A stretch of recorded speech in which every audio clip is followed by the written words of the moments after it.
கோலி talk Kollywood news. அரண்மனை படத்துல என்னோட இன்னொரு முகத்தை பார்க்கலாம். ஹன்சிகானாலே ஜாலியான நடிகை, கண்ணுக்கு குளிர்ச்சியான நடிகைன்னு தான் நினைக்கிறாங்க. அதனாலதான் காரசாரமான வேடத்தை அவங்களுக்கு கொடுத்து கடுமையான நடிப்பை அவங்க கிட்ட இருந்து வெளியே கொண்டு வர யாரும் நினைக்கிறது இல்ல. ஆனா தியா வேலைசேனம் குமார் படத்துல ஹன்சிகாவை வழக்கம் போலவே நடிக்க வச்ச சுந்தர்சி அரண்மனை படத்துல அவங்கள அதிரடியான நடிகை ஆக்கியிருக்காங்க.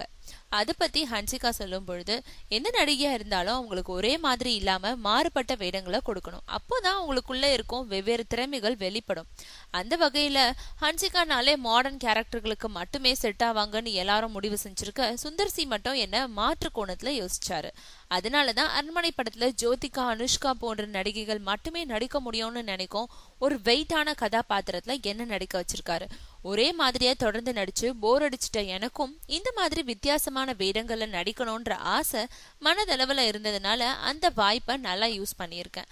அந்த வகையில இந்த படம் திரைக்கு வந்தா இந்த ஹன்சிகாவோட இன்னொரு முகம் தெரியும். அது அதிரடியாகவும் ஆர்ப்பாட்டமாகவும் இருக்கும். அதனால அரண்மனை வெளியான பிறகு என்னோட சினிமா கேரியரை டோட்டலா மாறிடும்னு சொல்றாங்க ஹன்சிகா.